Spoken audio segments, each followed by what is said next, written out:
Hey everyone, welcome back to another episode of the goRIA live stream with Jeff and Chuck. I'm Jeff Benjamin, senior columnist with Investment News, and my partner is Chuck. Chuck, who are you? I am Chuck Fala, the founder and CEO of Sovereign Financial Group and RIA aficionado. All right. Hey, Chuck, what's happening this week? What's going on? What's topical? Top of mind, I tell you what, some news came out recently. I believe you guys covered it with regards to Wells Fargo. And I believe they, as well as Bank of America / Merrill Lynch, are no longer disclosing the number of their advisors. What's up with that?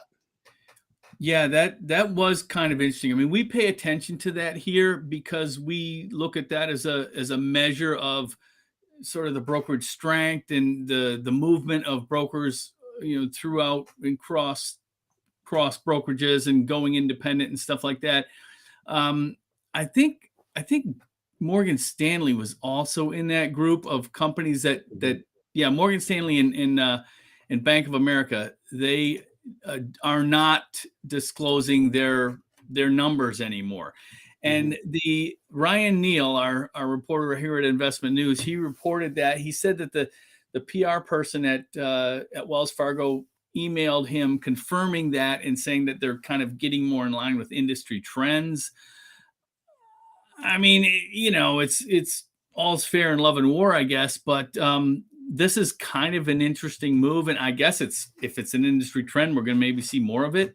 I mean, it's to me, I think it's important wondering how the analysts, because things are moving, and obviously associated with advisors and brokers and headcounts, and if that's moving one way or another, it seems like something an analyst would be interested in. I don't know. What do you think, Chuck? Yeah, I definitely think so. And, I tell you what, I've got 2 teenage kids, and, when they come home with some really good grades, they come right up to the home office like, "Dad, check this out. I got an A." Guess when that doesn't happen, right? When they get something other than an A. Yeah. Right. I don't get a whole lot of hearing the feet coming up the stairs and, opening up the door to my office and guess what, Dad, I got a D-. That doesn't happen often. Now, joking aside, what does this mean? I mean, this live stream, this podcast, this entire franchise is about going RIA. Those advisors are not leaving, right, the industry. I think they're changing channels, right? They're going to the RIA channel. Now, here's kind of the good news, bad news, the way I would see it. And I'm not an analyst, meaning like a Wall Street analyst covering the banks, but here's how I see it, right? In these big banks, and I think Wells Fargo is a great example of this. You also see this at Raymond James, you see this at LPL. They have a broker-dealer channel, they have a hybrid channel, and what's interesting about all 3 of those outfits is they now all have a custody-only channel. That services what? The RIA space. So I think if you would see the numbers that may be declining, we don't know, I guess, because they're not disclosing them anymore. But I think you'll see a lot of them are going to the RIA space. And I think it's the hope of those 3 in particular that I mentioned, and I'm sure others, that those advisors are finding themselves into the custody division of those respective firms. And I think that's brilliant, right? So if I'm running a big bank and you're paying attention, and I'm sure they are, to the trend of how many advisors are going into the RIA channel, Right. it's, do you want to have 100% of nothing or 1% of something? And, clearly, if you look at the numbers, the broker-dealer channel is the more profitable one. Custody margins are razor thin, right? Razor thin. But you need to have bulk. So I think if you would ask these banks from economic perspective, you'd want everyone on the broker-dealer channel because that is generally your most profitable channel. But if they're going to leave and go RIA, at least, and I commend them all for this, to get ahead of it, they've set up, all 3 of them have set up custody divisions that can then accept those advisors that are leaving the broker-dealer channel, but at least they'll stay within the ecosystem and use them for custody. And I think that's what's happening. Yeah, I think that would be interesting to see especially these brokerages that have custody offerings and our operations platforms. It would be interesting to see how many of these breakaways are sticking with the kind of the mothership for their custody. Yeah. I think that's it. Just as a little heads up here in Ryan Neal's story, he did report that even though Wells Fargo didn't report the head count for the quarter ending just recently at the end of March, in January, Wells Fargo, that's the last time they reported a head count, they had 12,027 advisors, which was an increase of 16 from the previous quarter and a year-over-year decrease of 340. So, the trend is not a surprise, I think, to most people. Absolutely. But I think that is a good part of the story, though. And I really do believe this, that you look out a generation for sure. What is that, 20 years, generally speaking, and perhaps less. I think the entire broker-dealer industry, and I'm going to specify this, as an advice delivery mechanism, right, is going to be a fraction of what it is today. Now, broker-dealers are still going to be around. You need IPOs. You need to have that institution to institutional trading. The do-it-yourself crowd will need broker-dealers. But the people looking for advice in 20 years, right, I don't think they're going to get advice on a commission basis. Not many. And these guys all know this, and they're being very smart about it, saying, look, the broker-dealer channel is changing rapidly, certainly for the advice delivery portion of it.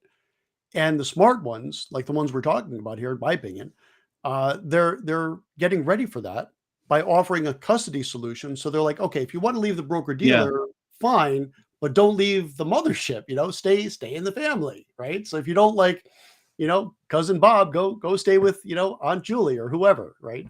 It's probably a horrible analogy, but but it's an analogy. It's an analogy, yeah. And there you have it, a forecast from Chuck Fala, Nostradamus here, giving us what it's going to be like in 20 years when nobody will be holding our feet to the fire if we're right or wrong, right? Yes, indeed.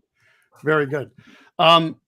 We should probably talk about the podcast a little bit. We got some really great feedback on that. The first one dropped last week. We had Phil Trueblood talking about his move to independence. The next one, I believe, is dropping today or tomorrow. I'm sure it'll be announced on social media and otherwise, but it's going to be dropping fairly soon for sure. So look out for that. I'm sure we'll give you guys a lot of notice on that. And I think, Jeff, you have a webcast coming up. Is that right? June 20th? June 20th. We're still fleshing out the topic for that, but I think it's going to be along the lines of the flexibility that you get when it comes to fees and different ways. As if you're going to be a breakaway, you got all kinds of opportunities now. And let's look at some of the different ways that you can and how much you can charge. I think that's great. I'm definitely going to tune into that myself as an audience member, but that's one of the nice things about the RIA space. If you're at a broker dealer, like here's the guardrails. The guardrails in the RIA space, they kind of go off camera, which is not to say it's the Wild West, but you just have a lot more flexibility. So we have the ability at our shop, we can bill AUM, we can bill subscription, we can charge someone's credit card, a lot of stuff that maybe the brokerage firms are starting to get in tune with. But that's the nice thing about the RIA space is you have so much flexibility. So I'd be curious to see that topic myself. I think that's a good one. Yeah. And as to anyone listening now, get in touch with myself or Chuck and let us know things you want to hear about regarding going RIA. When going independent, you got to have a lot of questions, and that's what we want this whole franchise from Investment News to be about, giving you that blueprint, that roadmap to basically answer all of your questions. Absolutely. And again, as always, go to the Investment News website. On the upper right-hand side, you'll see a little tab that says Go RIA. You'll see replays. You'll see a lot of content, articles, all of which are not only talking about the RIA space, but very, very specifically and curated for what you would want to know if you're an advisor looking to make the move to independence to the RIA space. A lot of great content there.